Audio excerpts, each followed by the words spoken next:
Screen is visible.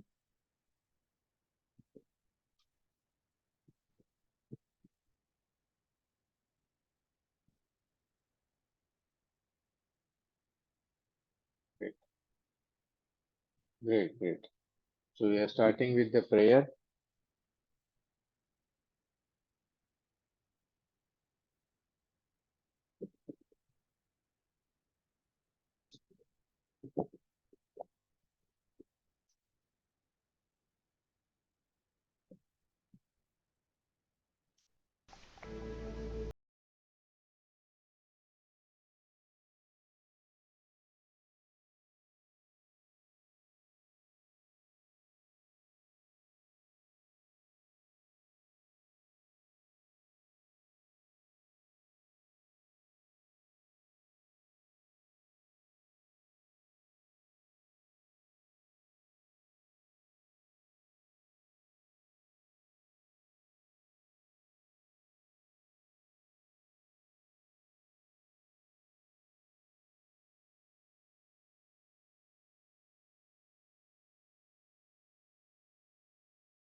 भेद भाव अपने दिल से साफ कर सके,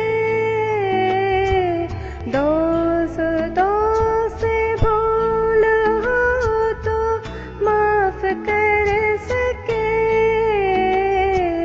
झूठ से बचे रहे, सच कदम भरे,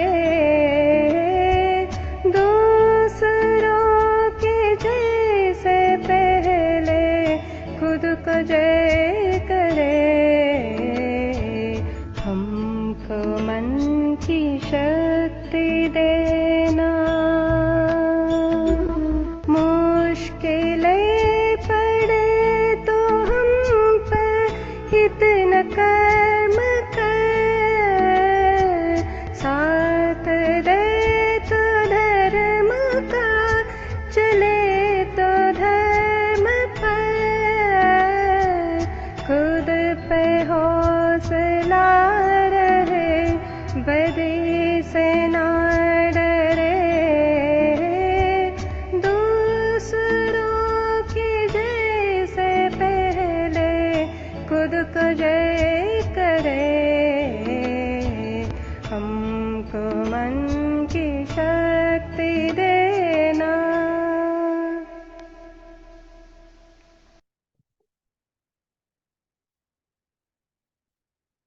Good morning, all.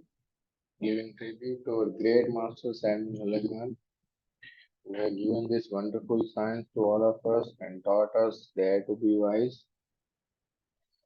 Seeking blessings from our Guru, Dr. Prafull Vijayakar, sirs, who have bridged this wonderful science with the modern science and made homeopathy easy like mathematics.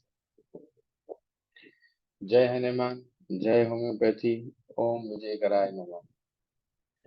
So friends, we are in the journey of reading books and organon one aphorism.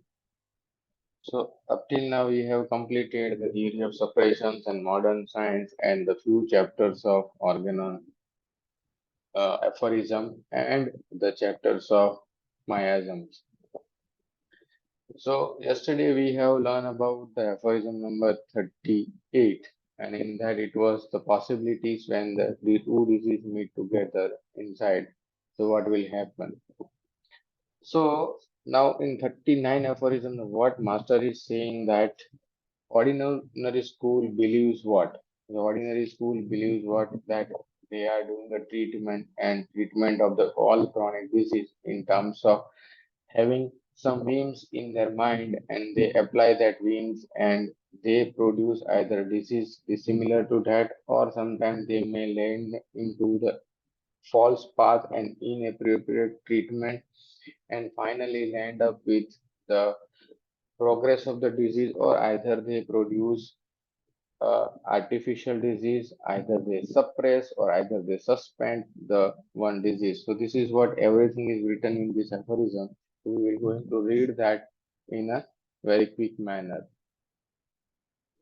So now the adherent of the ordinary school of the medicine shows all this for so many centuries. We have seen a lot of example in aphorism number 38. So this is what in connection to this.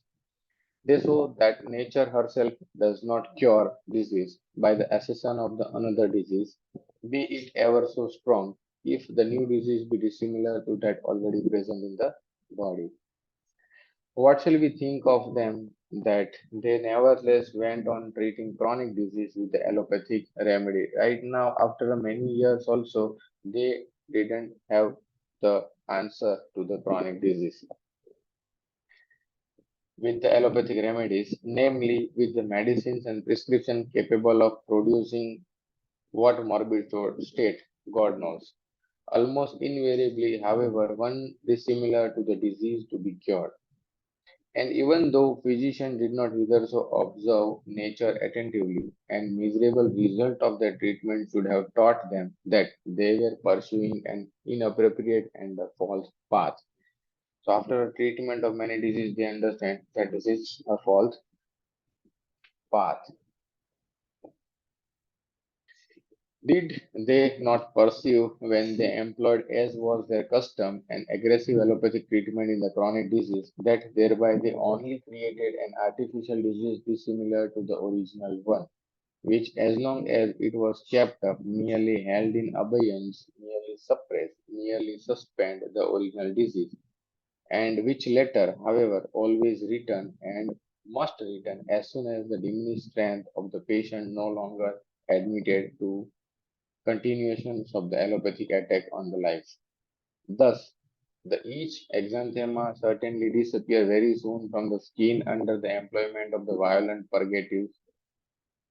Then either the cutaneous eruption breaks out as before, or the internal sora displays itself in some bad symptoms, and the patient, in addition to his undiminished original disease, has to endure the misery of painful ruined digestions and impaired strength to boot. So also, when the ordinary physicians keep up artificial ulcerations of the skin and issues on the exterior of the body with the view of thereby eradicating a chronic disease. So in olden days, there was a practice that there is a fault in the blood, so we have to let the blood with the creating ulcer or issues on the skin. So they never attain their object by doing so. They can never cure them by that means, and as such, the artificial cutaneous ulcers are quite alien and allopathic to the internal affections. But as much as the irritations produced by the several tissue is at least sometimes a stronger disease than the indwelling malady, the latter is thereby sometimes silenced and suspended for a week or a two. But it is only suspended, and that is for a very short time, whilst the patient's power are gradually worn out. So there are examples were given that epilepsy suppressed for many years by means of creating issues invariably recurred and in an aggravated form when they were allowed to heal up as Packlin and others testifies. Purgative for each and issues for epilepsy cannot be more heterogeneous, more dissimilar deranging agent, and more allopathic, more exhausting mode of treatment than are the customary prescription composed of unknown ingredients used in ordinary practice for other nameless innumerable form of disease. So what Master is telling to us in this aphorism is this last line is this treatment likewise do nothing but it debilitate the patient, only suppress or suspend the malady for a short time without being able to cure it. And when used for a long time, it always add a new morbid state to the old disease. This is what the exactness of aphorism number 39 in the last para, what Master is telling. So it is about the allopathic counterpart. Now we are starting with our reading of the book and of Myasm of Miasm. So up till now in this book we have completed the history, pre-Sora days and a certain aspect of what Master has facing, the things which happening in their life that in spite of giving the best treatment with the homeopathy, and he is failing to get the result in a chronic disease. So he is in search of certain phenomena, and after finding of the 12 years of exhausting, untiring effort, he had made the disease has to be cured with this. From my side, everything is okay. Volume is okay. Don't worry. Correct from your side. So, Master Hahnemann has searched many things after the 12 years of his exhausting experience, and then he found that there are the three representatives in our body as a symptoms which represent as the journey of the disease, and from that the old disease has been started. So he concluded the 3 points is the each, the venereal warts, and the chancre. So now we are in the journey again in the journey of the chapter 2. The chapter 2, the body and the pathology, to explain the abstract mind and the abstractness of the miasm. So this is what very important aspect of Dr. Vijayakar is making the connection between the mind, body, and the pathology with the miasm. Miasm, the theory of chronic disease, is not an abstract theory floated by Hahnemann. He proposed this theory of chronic disease after 12 years of the toil and experience. He declared it as the greatest discovery, without which even discovery of the science of homeopathy was incomplete. He was fully aware of the consequences of not understanding the theory of miasm. He also ruled the fact that science was not advanced enough to provide an explanation to his theory of a chronic disease. Nevertheless, he has put in a bold Nevertheless, he has put in a bold the explanations based on the logic and experience which explain the theory of miasm. Taking it as a pure hypothesis, homeopaths have tried to cash in an absence of certain scientific explanation. Some have implied it as a hoax. Some try to dilate, inflate, and even distort the theory of miasm to the extent of adding newer and newer miasm based on the disease suffered.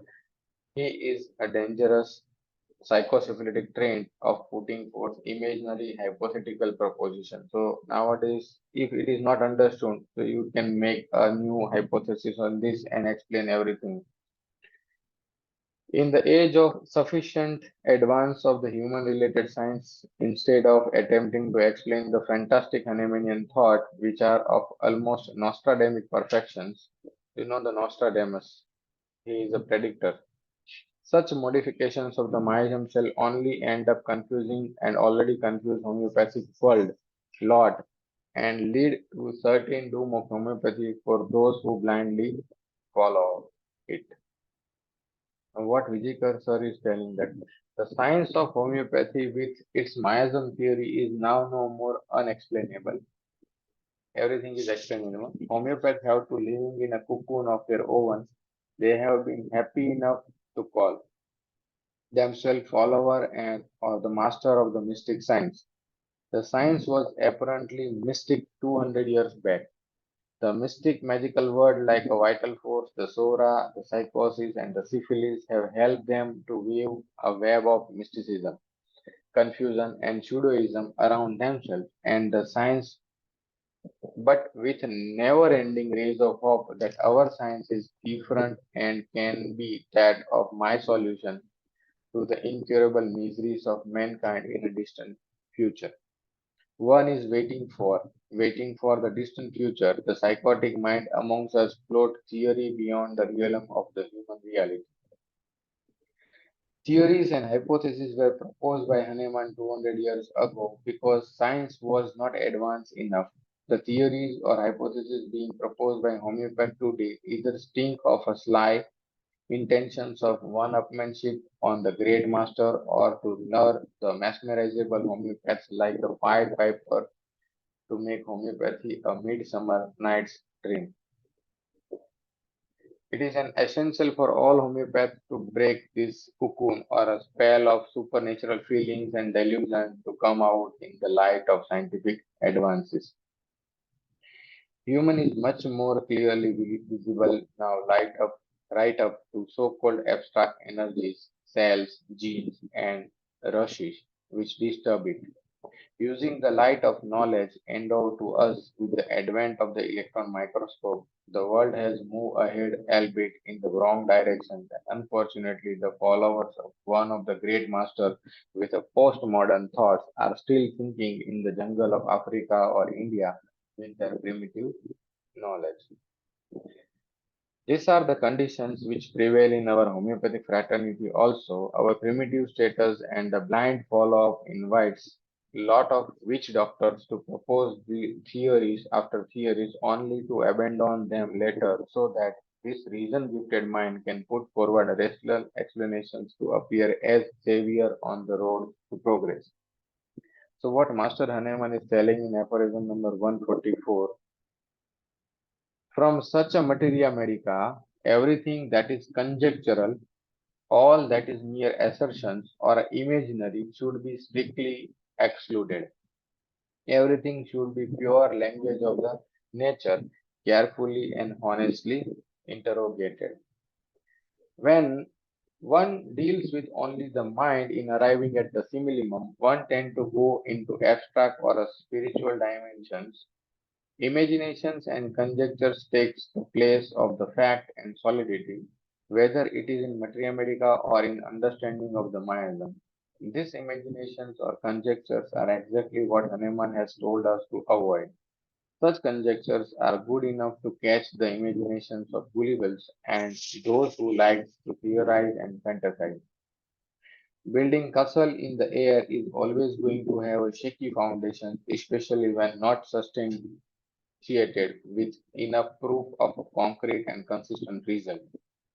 Such a distortions of the fact of homeopathy will invariably lead to its doom. Hahnemann himself thus advocated solidity and factualisms in the treatment of the patient with homeopathy. With this in view, we would also like to go to the study the physical and the material visible aspect of the human being to understand the meaning of miasm. We will try to understand what the body wants to express in the form of physical discomfort when it suffers from the various diseases.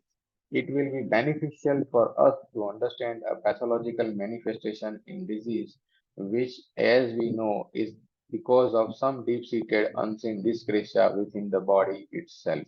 So this is what very important line here is. We will try to understand what the body wants to express in the form of physical discomfort first, and when it suffers from the various diseases. It will be beneficial for us to understand the pathological manifestation in a disease, which, as we know, is because of some deep-seated unseen dyscrasia within the body itself. So this is what you have to understand. So miasm gives answer to this.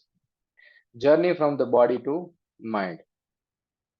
We as a human being are the perfect embodiments of an abstract mind, spirit, soul, and energy in concrete matter called body. If God has created this material universe, there must be sense to it. If He has embodied our soul, spirit, and mind in a solid appearing body, there must be sense to it also. If He has embodied our soul, spirit, mind in a solid appearing body, there must be a sense to it and relations between each other. He has not created anything useless in this world. Was Almighty a fool to create a cage in the form of body to retain an abstract part of us? Why then did he create different features and structures in a different people with a different natures? The molecular biology has applied proved it. Do not write on the screen, please.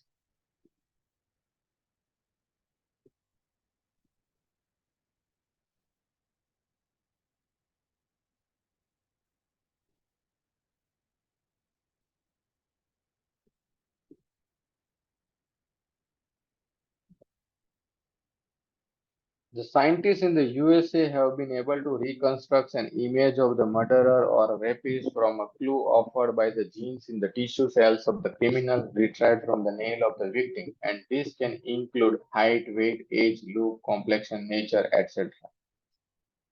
On the other hand, material body is a concrete ladder leading to man's soul or the spirit residing within. The best way the Almighty has provided is to take the help of this ladder to systematically reach the destination where the spirit resides with the address provided. It is foolish to just stand underneath the building and try to imagine or make a sterile theories of who could be residing on which floor. This comprises of hit and miss homeopathy. This is the fault of a right brain dominant to refuse to accept the seen indications and run after a proposed hypothetical concept is not homeopathy. Now, enough is enough. We have to break the shackles of the ignorance. We have to come out of the limited world of the homeopathic books. We have to come out of the jungle of South Africa. We have to stop believing, supporting, and even blindly following the so called masters who have taken advantage of our ignorance, like witch doctors of Europe. The world outside our jungle of homeopathy is much more advanced. So, this is what Dr. Vijayakar has proposed that you have to be very vigilant to understand the Mayasm. Don't accept every theory as it is.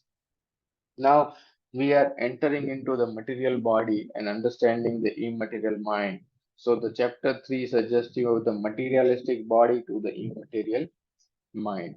We all know that the mind body connections gives a unity and that unity gives a human life. Howsoever materialistic it may sound, a homeopath who considers himself a holistic healer has no right to neglect the unit of life, which is the cell. The cell which makes up a tissue to form an organ and ultimately the system and is the building block of the man and is very much part of a holistic approach. As we know, man is made up of the multiple systems. The systems are made up of the organs, and organs are made up of the tissue, which in turn made up of the number of the cells. The cells is the unit of life, which is having almost all the properties of the man himself. As its functioning is governed by the genes and the genetic code which is inside the nucleus, this comprises of what is known as the genotype. What we see outside is the representations of the genetic code expressed outside, and this is called as the phenotype, the genetically ruled program of metabolism to differentiate and specializations concerning physical looks, functioning, and attitude of the person, and find its root in every cell, that is, in the genetic apparatus of the cell. Thus, the idea of the individualization has its roots in every cell. Can a homeopath afford to neglect it? No, because our homeopathy is based on the system of individualization. Therefore, if we want to understand man, his disease, mental or physical, one has to understand him at the cellular level and the genetic level. So, to understand the cellular level and genetic level, we have to understand the cell and its functions. So, now the cell and its functions. So the living cells probably arose on Earth about the 3.5 billion years ago by the spontaneous reactions between the molecules in an environment that was far from the chemical equilibrium. Present day, the living cells are classified as prokaryotic, the bacteria and their close relatives, or eukaryotic, the amoeba and the higher animals and the plants. From our knowledge of the present day organism, it seems likely that the development of the directly autocatalytic mechanism fundamental to living system began with the evolutions of the family of RNA and DNA molecules, which store genetic information required by such cells. Although,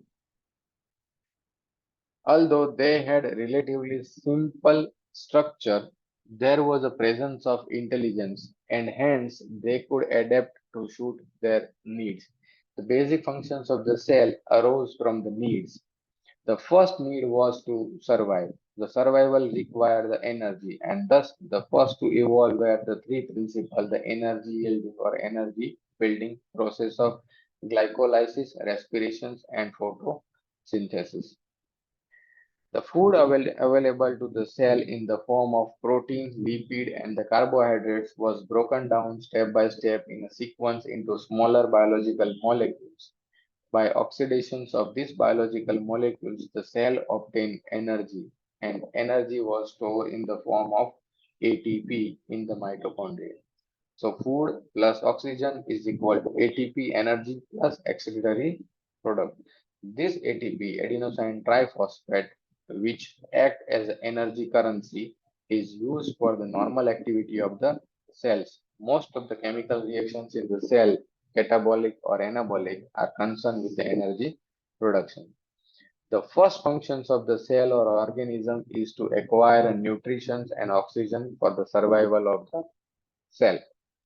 The first function of the main cell therefore encompasses all the systems which enable oxygenation, nutrition, and excretion to contribute to energy productions and its neurogenic control to establish biological order. For example, respiratory system, which helps in obtaining O2 for oxidations and eliminating the waste CO2. The digestive system, which help in digestion and assimilation of the food molecules. And third one is the excretory systems, which help us to eliminate the waste product through the stool, urine, and the skin, especially perspiration.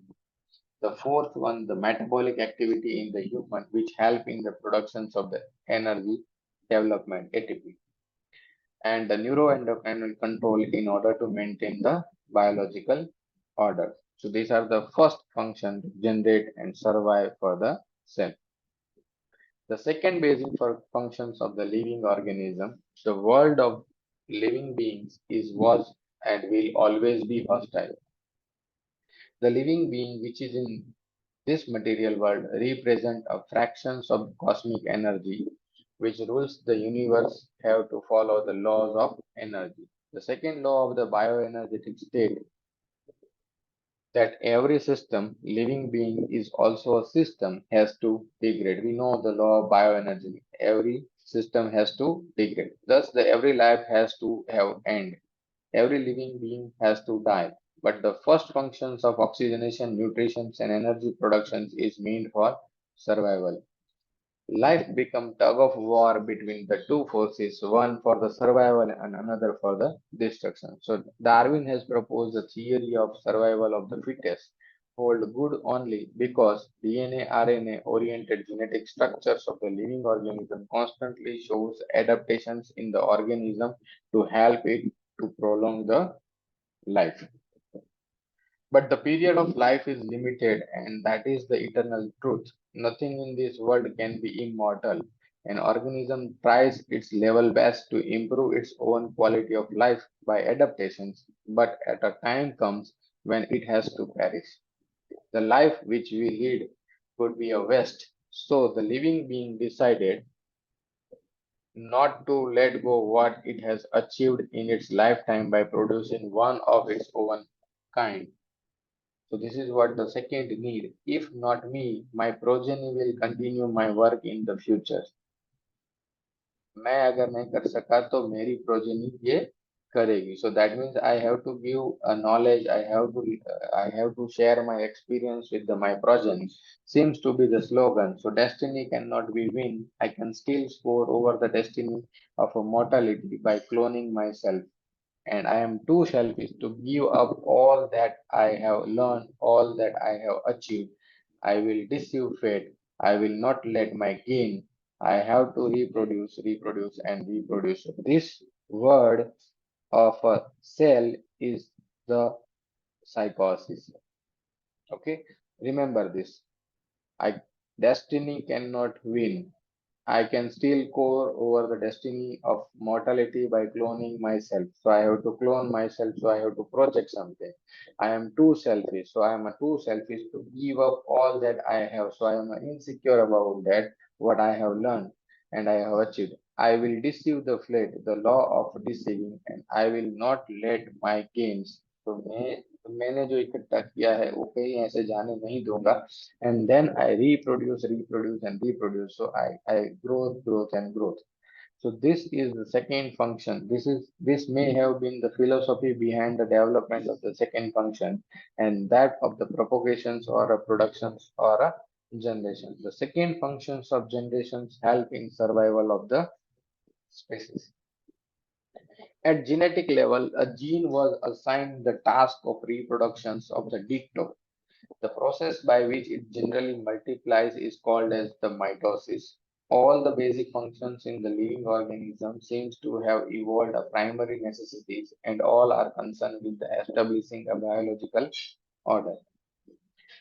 For any order to be established, there is a need for a law, in absence of which there can be chaos. The law that governs the reproduction inhibit excess production and limit the multiplication to 1 is to 2. So mitosis, the process that enables a cell to reproduce, has a series of steps that ensure that one cell divides only into two of its ditto kinds. The second basic functions of the living organism is the generations.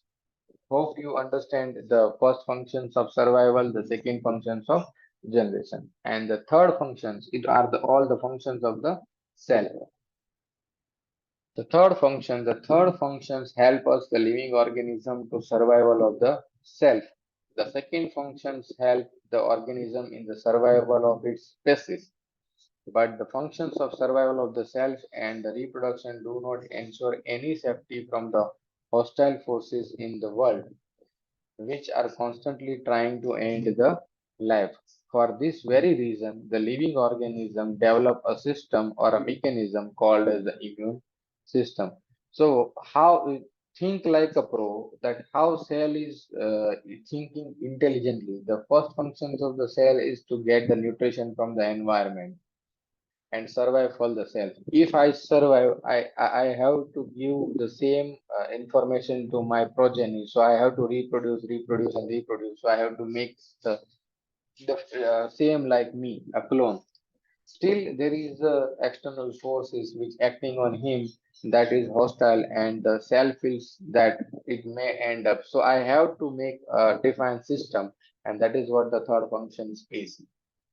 A simple single-celled animal like amoeba develop a very simple immune mechanism which could get rid of the harmful agent and protect itself. As life evolves into the complex multicellular animals, the immune system become more and more complex. In a human being, the immune system is very complex and offer a protections in a different organ and a system differently. It has a mental, physical, and a physiological aspect and is entirely governed by the mind and the genes. The immune system, this is the simple in early and the lower animal and complex in the multicellular animals and the man. This is a system comprising of the complex actions, mental, physical, and physiological, which are brought about as a reaction to the seemingly destructive stimuli. The main aim is to protect the life and to prevent destruction. This system is governed by the genetic apparatus. The response of every individual organism may be vastly the same, but they differ in intensity according to the nature of every organism. Thus, the third basic function is evolved to protect. Thus, the three basic functions that cell perform are: the first functions of the cell and organism is to acquire nutrition and oxygenations for the survival of the cell. The second basic functions of the living organism is to generations or the reproduction or survival of the species. And the third basic functions evolved was the immunity to protect both the individual and the species. The material body, which is made up of cells, suffer from the various diseases. We as a physician encounter many diseases, whether we are allopath, homeopath, Ayurveda practitioners. Our bounden duty is to relieve the suffering of the humanity. Day in and day out, we came face to face with the large spectrum of the disease ranging from ordinary skin lesion to the psychic element to the irreversible pathologies like the cancers. Most of us daily deal with the following like dermatitis, pharyngitis, tonsillitis, gastritis, appendicitis, colitis, arthritis, psoriasis, ischemic heart disease, atherosclerosis, hypertension, diabetes, hypothyroidism, fibroids, tumor of all kinds, cancers, and neoplasm, hysteria, mania, imbecility, madness, epilepsy, and convulsions of all sorts, scoliosis, kyphosis, caries, cancer, neoplasm, gout, RA, rheumatic or valvular heart disease, hemorrhoids, amenorrhea, tuberculosis of the lungs, deafness, cataract, urinary calculus, and paralysis. Many times causes were not known. We all know that in medical book it was written in many diseases that the cause is idiopathic. Many times causes were not known or at least were not known until the recent advance in the molecular biology and genetics. What Robin pathology stated that most of the disease in organism are caused by the derangement at the level of cell or cellular level. Now, derangement or disorders like inflammations, growth, destruction are due to defense mechanism of the cells. So it is called as the cell adaptations. In the material body, disease start in the cell. All physical disease can be traced to the organ injury. Virtually all forms of the organ injury start with the physiological, molecular, or the structural alterations in the cells. This concept was first put forward by the Rudolf Virchow, known as the father of modern pathology, many years ago. This means whatever disease a person came with at physical level, one need to understand the changes that have occurred in the cells of the affected organ. The modern medicine goes only as far as to determine the changes at the systemic level or the organ level or the functional level. In case of gastritis with a burning in the stomach, we are told to neutralize the acid with the base and anesthetize the tissue which gives burning sensation to benumb it and be pain free. One does not go into detail of the cells of the gastrointestinal tract to know why they are so sensitive enough, even if it is due to an increased production of hypochlorous acid. Nor do we try to find out what induced the secretory gland to increase the gastric juice secretion. Modern medicine thus teaches us to neutralize the effect when cause remain constant. This is very important aspect of understanding that this is modern medicine thus teaches us to neutralize the effect when the cause remain constant. The cause at cellular level or at the glandular or secretory level is definitely a genetically governed, as it is obvious that in a similar conditions and with the similar food, all the individual on the earth will not show the same symptoms of the acid peptic disorder. So this is what very important aspect of understanding. So we need to trace on the cause. So many times I used to give example to the patient that when the patient says that sir ये कैसे होता है ये क्यों होता है, so I used to give an example like that. Are you living in the same environment? You are eating the same foods and everything, but still you are suffering and your family member does not. So that represent that you are genetically different from this different. So I need to treat that genetic point of view and the cause behind that. So that you have to explain to your patient. Secondarily, the symptoms of the pain or burnings are not necessarily only due to the acute inflammatory response of the acid peptic disorder. It may be chronic indurative or even a destructive process going on in the gastric lining. Thus, without determining the pathological process underlying a disease, it is foolish to treat a patient with any healing signs, be it allopathy, homeopathy, Ayurveda, Unani, etc. Unless and until we have to judge that these symptoms is because of what. See, we in the first chapter we have read that the symptoms of the coma accompanied by the screaming. Okay, So that symptoms is because of one is the physiological metabolical disorders and another one is because of the liver disorders and another one is because of the astrocytoma. So if we know what is the pathological process underlying that disease, then and then we can target the disease in a proper sense, not by just a symptom. That is why what Master Hahnemann also telling us this and what Vijayakar sir is telling to this. More so with homeopathy, if a homeopath consider himself a holistic healer, he has no right to neglect the unit of life, which is the cells.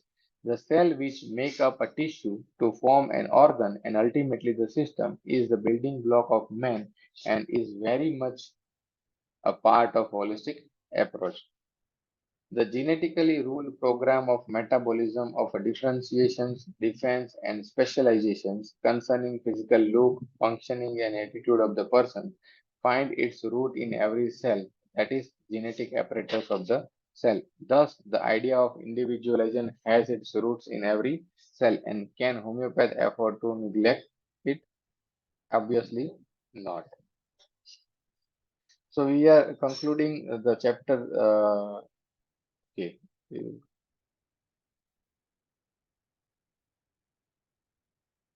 We will complete the chapter 4 also today.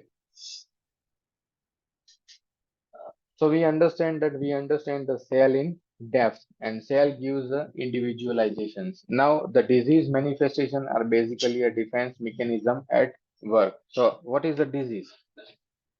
First we understand the normal cell and then we understand the disease. So what is the disease? These definitions of the disease manifestations or the symptoms should be understood in its proper context. The presence of one or too many policemen in a young neighborhood, example was given, the presence of one or too many policemen in a young neighborhood is a sufficient indication for you to raise an eyebrow and inquire as to what is wrong in the neighborhood. There has to be something wrong, a theft committed, a theft to somebody's life, a dacoity, a murder, a fire, a calamity, etc. Depending upon the calamity will be the reactions. A mere crowd of people looking on may indicate a none too serious internal conflict or a quarrel which may not attain malignant proportions. The crowd here is merely inquisitive. The presence of one policeman may indicate some small warrant issued by the traffic police or a court to bring to book the erring driver. The presence of many policemen with a wireless one can give us the hint that there is something serious wrong as murder or a dacoity has been happened. All said and done, the presence of the legal fighting machineries in the form of police is an indication that peace has been disturbed in the vicinity. The tranquility or the normalcy in the area has been disturbed, warranting a defensive mechanism which is now attracting our attention to the area and the situation. Somewhat on the same line, the symptoms produced by the body are as the response to the external invasive or irritating force or the agent. This comprises of the disease manifestations, the symptoms of the pain, inflammation, swelling, redness, that is scalar, dollar, tumor, rubor, etc., or stiffness, indiscretions, growth, and destructions of the tissue are nothing but the results of body's defensive mechanism at work. To survive, the genetically governed defense systems of the cell as also of the organism as a whole tries to manipulate the internal and external environment of the cell so that an invasive agent is kept at bay. The changes which occur in the cell and tissue in order to defend or repair the damage may essentially form the so-called pathology of that disease. On a superficial level, it might appear to be purely materialistic approach to understand the pathologic basis of the disease in every different disease. To study the changes occurring at the cellular or a tissue level seems to have no depth as compared to the depth of understanding the man as a whole. Hence, the study of pathologic basis of the disease is a far cry from a holistic approach of the classical homeopathy. The skeptics may argue that this is the particularization and not the generalization. So what has happened at cellular or a tissue level is the particular, and why should we give importance to it? The answer is what changes which have occurred particular level of the tissue or a cell is a response not only to that individual cell or a tissue only, but a response governed by the genes of that man as a whole. And it is his genome which prompts every individual cell, whether in response to an invasion by bacteria or a fungus or a virus, the cell should inflame, indurate, or destroy itself for the well-being of the persons or the individual concerned as a whole. The response may or may not change at different times in life, depending again on the genetic makeup of that individual. So, what Master Hahnemann has written in one aphorism number, I think it was in 189, that no Fallon or no Whitlow occur without the simultaneous internal cooperations of the each and every cells. So that is what external memory cannot be happen without that. So we'll see that in this aphorism number 189.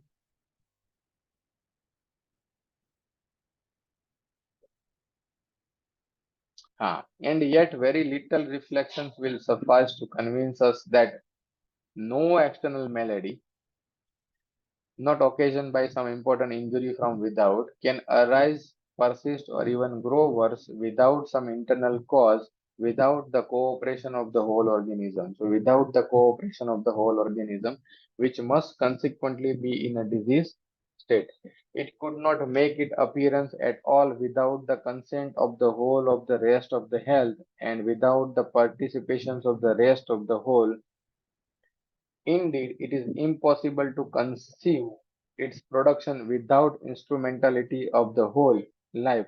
So, intimately are all the part of the organism connected together to form an indivisible whole in sensation and function. So, the last line no eruption on leaf, no whitlow can occur without the previous and simultaneous internal ill health. So, this is what Master is telling us that even small things cannot be and happen without the whole. So that is what the many homeopaths understand. The pathology cannot be considerable as because the pathology is a particular, but that particular is nothing but it is the whole representation of the whole. That's why the pathology has given the most important aspect in the treatment part, and that is what Master Hahnemann is telling in the aphorism number 3. What is to be cured in the disease? The knowledge of the disease, and the knowledge of the disease start with the pathology.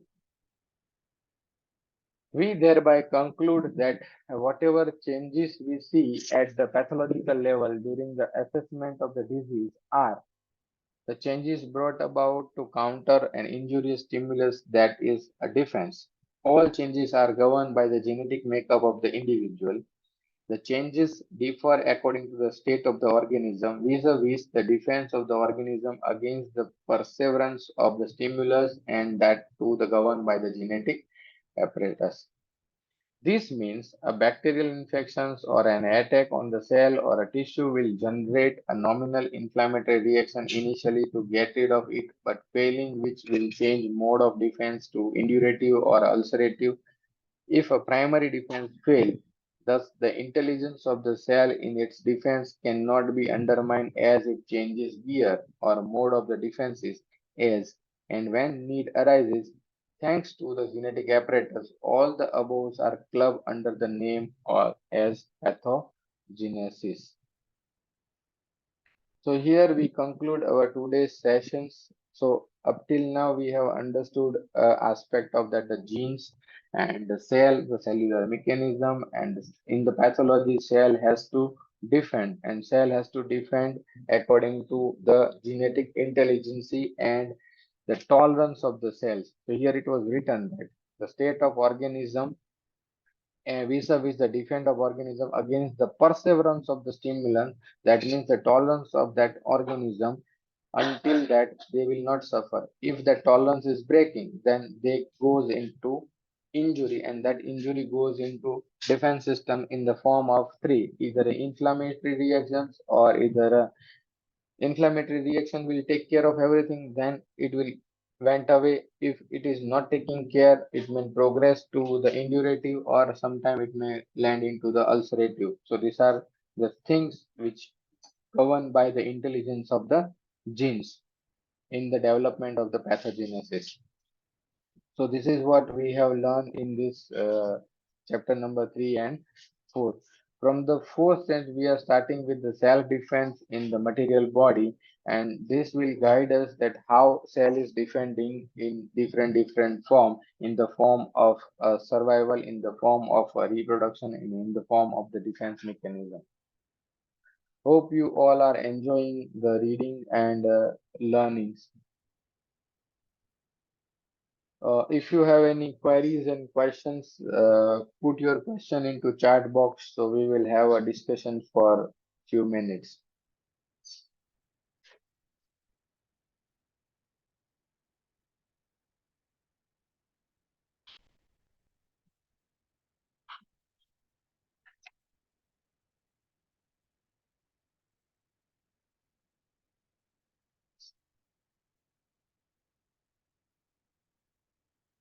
Doctor, please send me your details to my WhatsApp number so you can get the access to the group.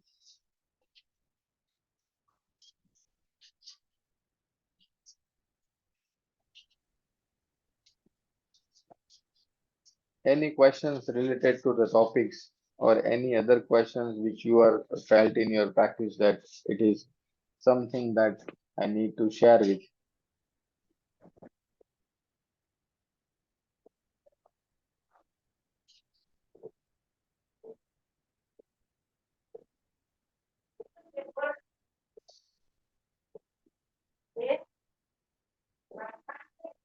Metastasis of abrotinum, how it differ from the suppression in other medicines. Explain me which are the medicines that goes into suppression. So generally in the abrotinum, it was given the example that the hemorrhoid goes into different metastasis, or sometimes, sir, mostly use this abrotinum in cases where the shifting of the layer. That means whenever you have a diarrhea, so it is an endodermal origin, and diarrhea being suppressed with the antibiotic and everything, and patient may end up with the neuralgia, or patient may end up with the toothache. So this is what the shifting from endoderm to the mesoderm. So sir has prescribed abrotinum to came back from this suppressive toxins from the mesoderm to the endoderm. So this is a physiological remedy for metastasis, not to be used in cases of the cancer, because the metastasis word is mostly used in the cancer cases. Okay. But whenever the physiological metastasis of the disease, the toxin shifted from the ectoderm to the mesoderm, or toxin shifted from the endoderm to the mesoderm in a sudden form, at that time you can reverse with the help of the abrotinum. So this is what the abrotinum is used in clinical practice.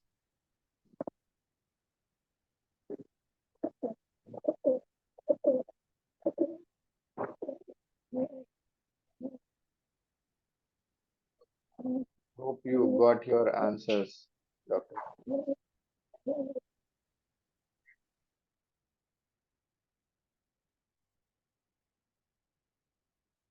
Yes, according to Sir's theory and understanding that the layer changes will always take place due to any suppressions, or we can call it as the journey of disease, travel from the exterior of the man, from skin to the interior of the man to the brain and genetic code. So this is obviously it is a suppression.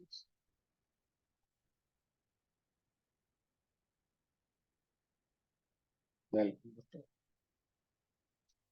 after our medicine, if urticaria is better and IgE are decreasing, do we need any antisoric to close the case?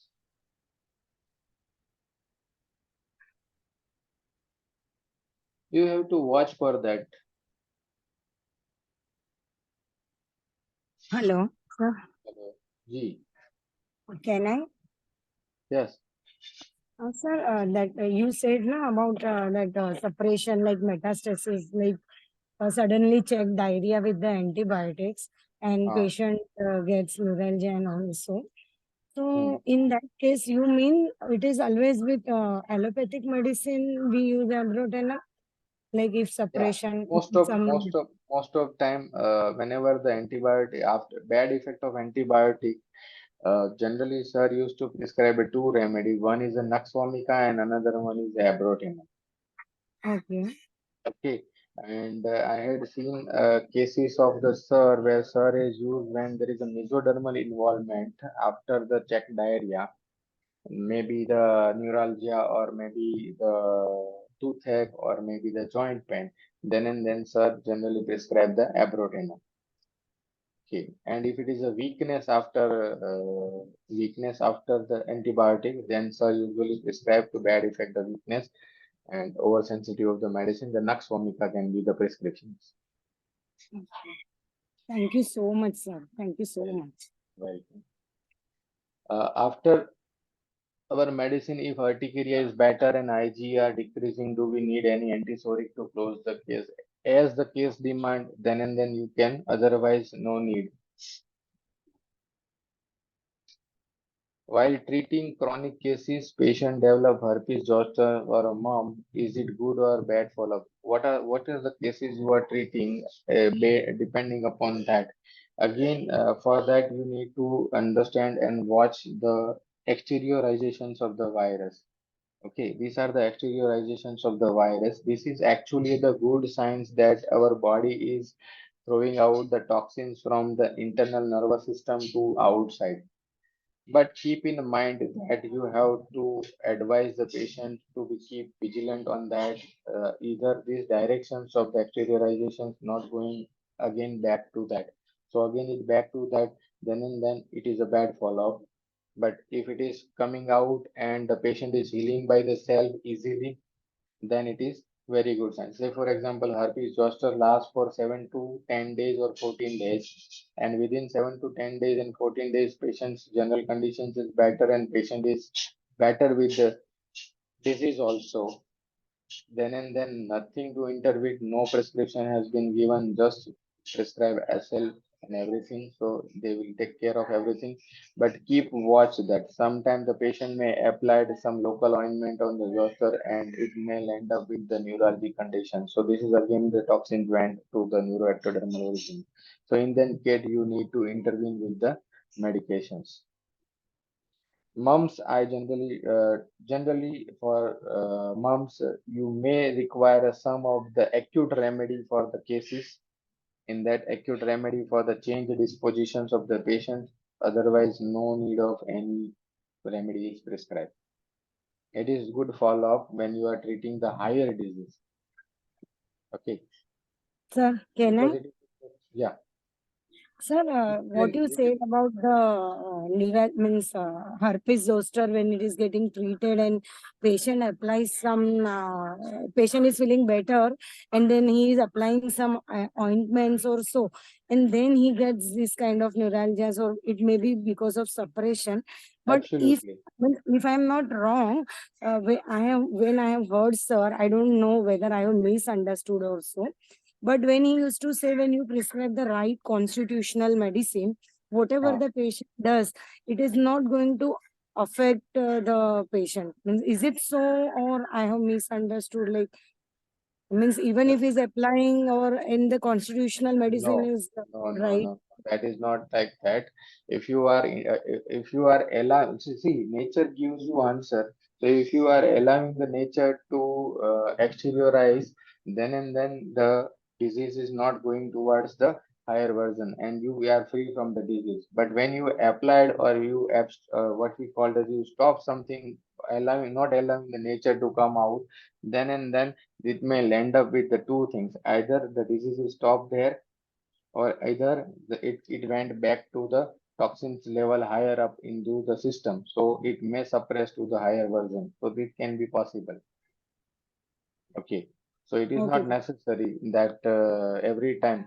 many a time we have seen many patients, those who are applying the ointment on the skin, and they do not develop any suppressive symptoms, but few of them get suppressive symptoms. So that is not the things with the It each and depends every upon the based on the constitution. yeah, based on the individualization. Say for Okay, thank example, you. you have a constitutions like a zincum, you have a constitution like the cuprum, or you have a constitutions like ophidia. Whenever you apply anything over it or you stop the discharges, they may end up with the suffering in the higher Uh, version. Okay, okay. so that could Yeah, be the possibility. yeah, So it is thank you. depend upon the individuals. Okay. Okay, thank you so much Thank you so for much, the sir. Have discussions. a nice day. Have a nice day. Thank you. So we will call the day off today. Thank you all.